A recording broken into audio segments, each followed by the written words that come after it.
कर्ण कुंती का पुत्र था। पांडु के साथ कुंती का विवाह होने से पहले ही इसका जन्म हो चुका था। लोकलज्जा के कारण उसने यह भेद किसी को नहीं बताया और चुपचाप एक पिटारी में रखकर उस शिशु को अश्व नाम की नदी में फेंक दिया था। इसके जन्म की कथा बड़ी विचित्र है। राजा कुंती भोज ने कुंती को पाल पोस कर बड़ा किया था। राजा के यहाँ एक बार महर्षि दुर्वासा आए, कुंती से उनका बड़ा सत्कार किया और जब तक वे ठहरे उन्हीं की सेवा शुश्रूषा में रही। इसकी इस श्रद्धा भक्ति से प्रसन्न होकर महर्षि ने उसे वार दिया कि वह जिस देवता को मंत्र पढ़कर बुलाएगी वही आ जाएगा और उसको संतान भी प्रदान करेगा। कुंती ने नादानी के कारण महर्षि के वरदान की परीक्षा लेने के लिए सूर्य नारायण का आवाहन किया। उसी क्षण सूर्य देव वहां आ गए। उन्हीं के सहवास के कारण कुंती के गर्भ से कर्ण का जन्म हुआ। जब पिटारी में रखकर इस शिशु को उसने फेंक दिया तो वह पिटारी बहती हुई आगे पहुंची। वहां अधिरथ ने कौतूहलवश उसे उठा लिया और खोलकर देख तो उसमें एक जीवित शिशु देखकर वह आश्चर्य करने लगा। अधिरथ उस शिशु की निरीह अवस्था पर करुणा करके उसे अपने घर ले आया और उसका पालन पोषण करने लगा। उसने उसे अपनी संतान समझा। बालक के शरीर पर कवचकुंडल देखकर उसको और भी अधिक आश्चर्य हुआ और तभी उसे लगा कि वह बालक कोई होनहार राजकुमार है। उसने उसका नाम वसुषेण रखा। वसु का अर्थ है धन। कवच कुंडल रूपी धन उसके पास था। विधाता ने ही उसको इसे दिया था, इसलिए उसका नाम वसुषेण उचित ही था। वसुषेण जब कुछ बड़ा हुआ तो उसने शास्त्रों का अध्ययन करना आरंभ कर दिया। वह सूर्य का उपासक था। प्रातः काल से लेकर संध्या तक वह सूर्य की उपासना ही किया करता था। दानी भी बहुत बड़ा था। उपासना के समय कोई भी आकर उससे जो कुछ भी मांगता वह बिना हिचकिचाए उसको दे देता था। अमूल्य से अमूल्य वस्तु से उसको मोह नहीं था। उसका गौरव तो दानवीर कहलाने में था और अपने कृत्यों से उसने वास्तव में यह सिद्ध भी कर दिया कि वह दानवीर था। उसके समान दानी कौरवों और पांडवों में और कोई नहीं था। उसका परिचय तो हमें उस समय मिलता है जब इंद्र ब्राह्मण का वेश धारण करके उसके पास उसकी अमूल्य निधि कवचकुंडल मांगने गया था। उस समय कर्ण ने देवराज का स्वागत किया था और सहर्ष अपने कवचकुंडल उतार कर दे दिए थे।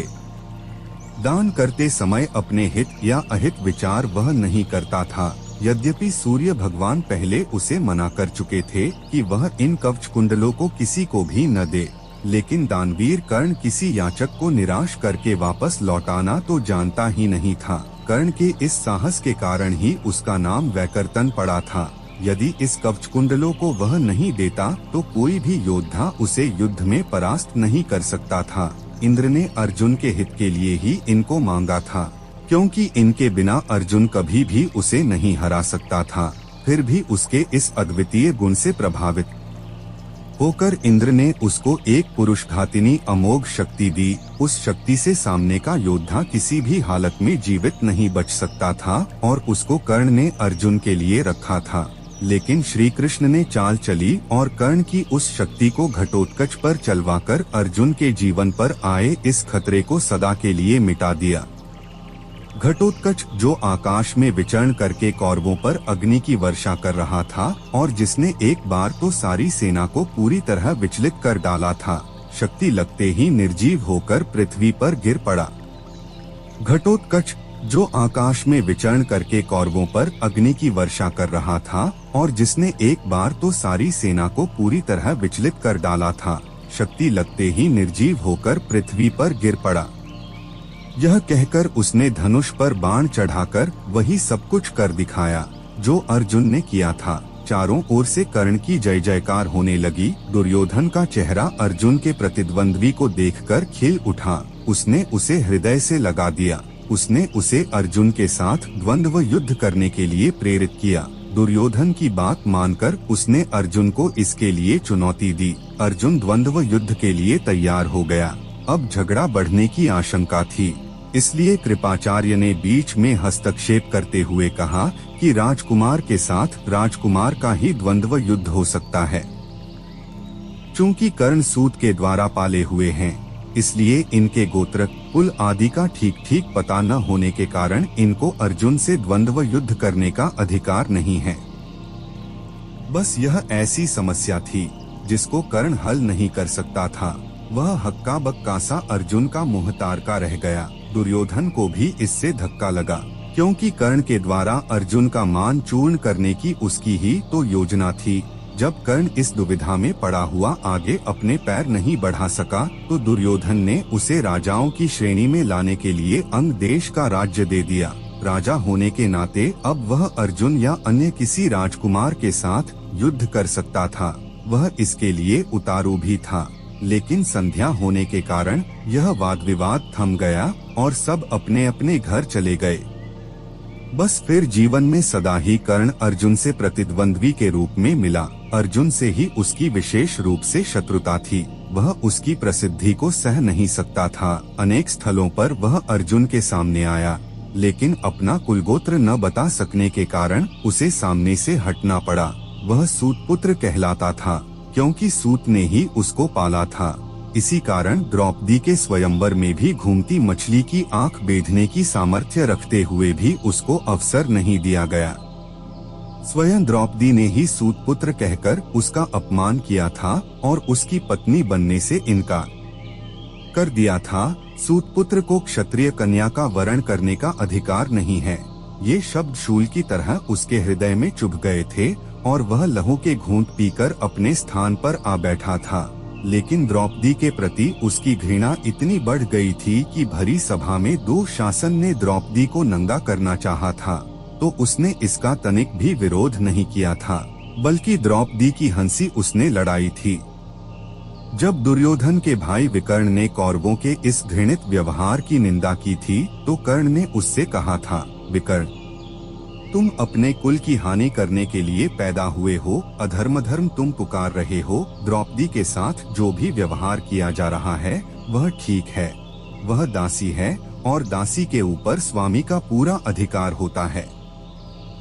यह कहकर उसने द्रौपदी के द्वारा किए अपने अपमान का बदला चुकाया था। उस समय उसका हृदय पत्थर की तरह कठोर हो गया था। जैसे भी बन पड़ा उसने द्रौपदी का अपमान किया, उसे 5 पुरुषों की व्यभिचारिणी स्त्री कहा और हर तरह से उसे धिक्कारा। उस समय प्रतिशोध की आग में जलते हुए उसने उचित अनुचित का विचार बिल्कुल छोड़ दिया। द्रौपदी को नंगी देखने और दिखाने की उसकी इच्छा थी। इससे स्पष्ट होता है कि कर्ण प्रतिशोध की भावना के आगे सत्य, न्याय और धर्म की भावना को पूरी तरह भूल जाता था। यह उसके चरित्र की दुर्बलता ही है। कर्ण स्वभाव से कुटिल भी था। वह दुर्योधन को इसी प्रकार कुचक्र रचने की सलाह दिया करता था जैसी शकुनी देता था। जिस समय जुए में हारकर पांडव वनवास के लिए चले गए और द्वैत वन में वे अपना समय काट रहे थे, उस समय कर्ण और शकुनी की बातों में आकर ही दुर्योधन अपने परिवार के साथ पांडवों को चिढ़ाने के लिए पहुंचा था। लेकिन यहाँ चित्रसेन नामक गंधर्व से इनका सामना हो गया। भीषण युद्ध हुआ। गंधर्व राजा ने अपने पराक्रम से सबको परास्त कर दिया और परिवार सहित सभी को उसने बंदी बना लिया। कर्ण तो अपने प्राण लेकर युद्धस्थल से भाग ही गया था। फिर युधिष्ठिर के कहने और अर्जुन के भी प्रयास करने पर चित्रसेन ने दुर्योधन आदि को मुक्त कर दिया। कर्ण अहंकारी भी बहुत था। उसे अपने पराक्रम पर बड़ा घमंड था और बार बार दुर्योधन को प्रसन्न करने के लिए वह कहा करता था कि वह एक क्षण में ही अर्जुन को मार गिराएगा। इसके लिए भगवान परशुराम द्वारा सिखाए हुए अपने अस्त्र कौशल की दुहाई देता था। यहाँ तक कि भीष्म पितामह, गुरु द्रोणाचार्य आदि के सामने भी वह अपनी शेखी बघारने से बाज नहीं आता था। एक दिन पितामह से न रहा गया। उन्होंने इसे फटकारते हुए कहा, दुर्भिमानी कर, व्यर्थ की बात क्यों किया करता है। खांडव दाह के समय श्री कृष्ण और अर्जुन ने जो वीरता प्रकट की थी उसको याद करके तुझे लज्जित होना चाहिए। क्या तू श्री कृष्ण को साधारण व्यक्ति समझता है? वे अपने चक्र से तेरी उस अमोघ शक्ति को खंड खंड कर देंगे। व्यर्थ दंभ करना एक सच्चे वीर का गुण नहीं है। पितामह की यह बात सुनकर कर्ण क्रुद्ध हो उठा और उसने झल्लाकर अपने शस्त्र फेंक दिए और कहा, पितामह ने सभी के सामने मुझे लज्जित किया है। अब तो इनकी मृत्यु हो जाने पर ही मैं अपना पराक्रम दिखाऊंगा। इसी दुराग्रह के कारण जब तक भीष्म पितामह जीवित रहकर युद्ध करते रहे, कर्ण ने युद्ध में हाथ नहीं बटाया। जब उसने सुन लिया कि वे धराशायी हो चुके हैं, उस क्षण प्रसन्न होकर वह दुर्योधन के पक्ष में आकर शत्रु से युद्ध करने लगा। गुरु द्रोण के पश्चात कौरव सेना का तीसरा सेनापति वही था। इस वृत्तांत से यही स्पष्ट होता है कि वह अत्यधिक क्रोधी स्वभाव का था। सदा अहंकार में उसकी बुद्धि डूबी रहती थी और इस कारण बुद्धिमानों की बातें भी बुरी लगती थीं। इसके विपरीत अर्जुन धीर बुद्धि और विनयशील था। इस सब के होते हुए भी कर्ण अपनी बात का धनी था। जो कुछ भी वचन वह दे देता था, उससे हटना तो वह जानता ही नहीं था। श्री कृष्ण ने उसे यह बता दिया था कि वह कुंती का ज्येष्ठ पुत्र है और साथ में उन्होंने उससे पांडवों की ओर मिल जाने का आग्रह भी किया था। लेकिन सब कुछ सुनकर भी उसने दुर्योधन के साथ विश्वासघात करना उचित नहीं समझा। श्री कृष्ण ने कहा था, कर्ण, भाइयों के विरुद्ध लड़कर उनको मारने की कामना करना पाप है, इसलिए तुम कौरवों का साथ छोड़कर पांडवों का पक्ष ले लो। युधिष्ठिर तुम्हें अपना अग्रज मानकर अपना जीता हुआ साम्राज्य तुम्हें ही दे देंगे। कृष्ण की यह प्रलोभन भरी बातें सुनकर भी कर्ण अपने वचन पर दृढ़ रहा और कहने लगा, श्री कृष्ण, दुर्योधन के साथ विश्वासघात करना सबसे बड़ा पाप है। यदि मैं उसकी मित्रता को तोड़कर पांडवों की ओर मिल जाऊंगा तो सब यही कहेंगे कि कर्ण अर्जुन से डरकर उनकी ओर मिल गया है। फिर मैं ऐसा क्या करूं?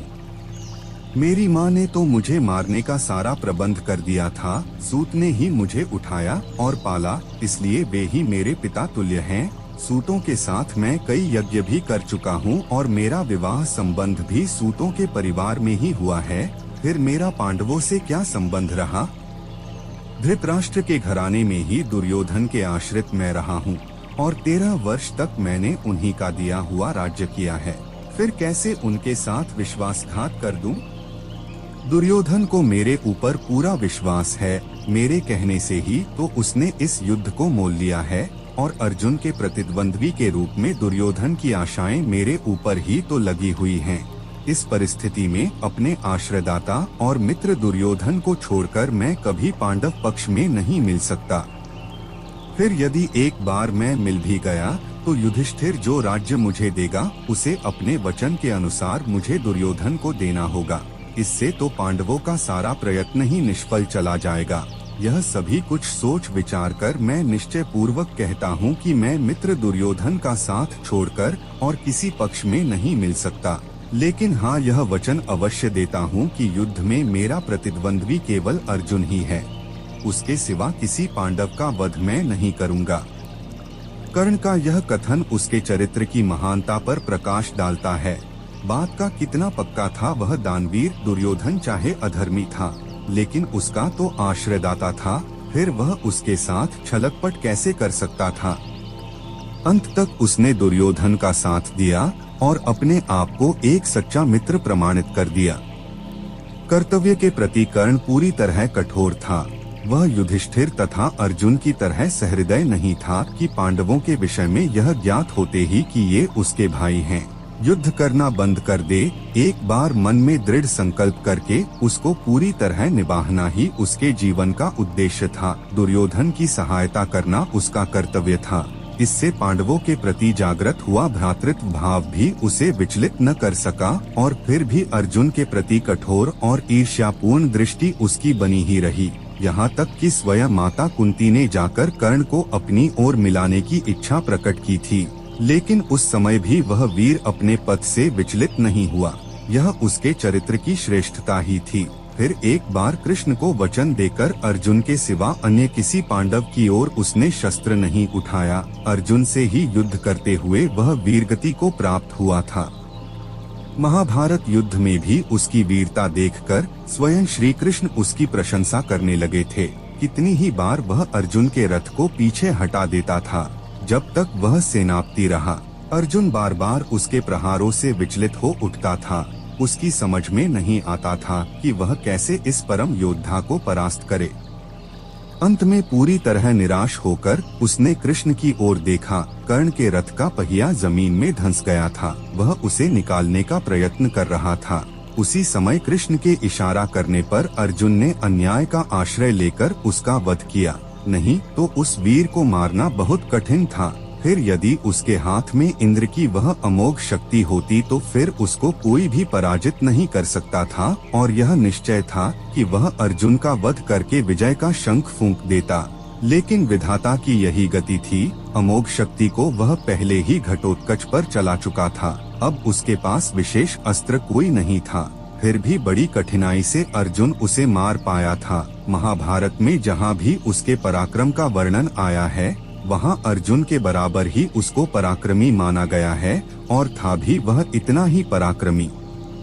कर्ण के पराक्रम में धब्बा लगाने वाली एक बात यह है कि वह कपटी भी था। वह सदा सत्य और न्याय का ही आश्रय नहीं लेता था। उसने अल्पवयस्क राजकुमार अभिमन्यु का चक्रव्यूह के भीतर औरों के साथ मिलकर वध किया था। उसी ने उसके धनुष को काट गिराया था, और फिर उस निहत्थे बालक पर 6 महारथियों ने मिलकर आक्रमण किया था, जिनमें से एक वह भी था। निहत्थे बालक की हत्या करने का अपराध सदा उसके चरित्र के साथ लगा रहेगा। इसीलिए इतना पराक्रमी होने पर भी कर्ण अर्जुन की तरह महापुरुष की कोटि में नहीं आ सकता। उसका हृदय कलुषित था। इस तरह कर्ण के चरित्र पर दृष्टिपात करने से मालूम होता है कि वह किसी दृष्टि से महान था, और अपने किन्हीं व्यवहारों के कारण पतित भी था। उसकी महानता उसके दानवीर होने में है, उसके दृढ़ संकल्प होने में है, उसके अपने मित्र और आश्रयदाता के विश्वास पात्र होने में है। लेकिन छल और कपटपूर्ण व्यवहार, व्यर्थ का दंभ और क्रोध उसके चरित्र की गरिमा को कम करते हैं। वह इतना पराक्रमी था कि उसके मरते ही दुर्योधन का सारा धैर्य टूट गया था, और अब उसे अपनी पराजय की आशंका निश्चित लगने लगी थी। और वही हुआ भी। कर्ण की मृत्यु के पश्चात कौरव ऐना का विनाश हो गया। स्वयं दुर्योधन भी भीम के द्वारा मार डाला गया। युद्ध में पांडवों को विजय प्राप्त हुई। ऐसी ही और धार्मिक कहानियाँ सुनने के लिए आप हमारे चैनल को लाइक और सब्सक्राइब जरूर करें। जय हिंद, जय भारत।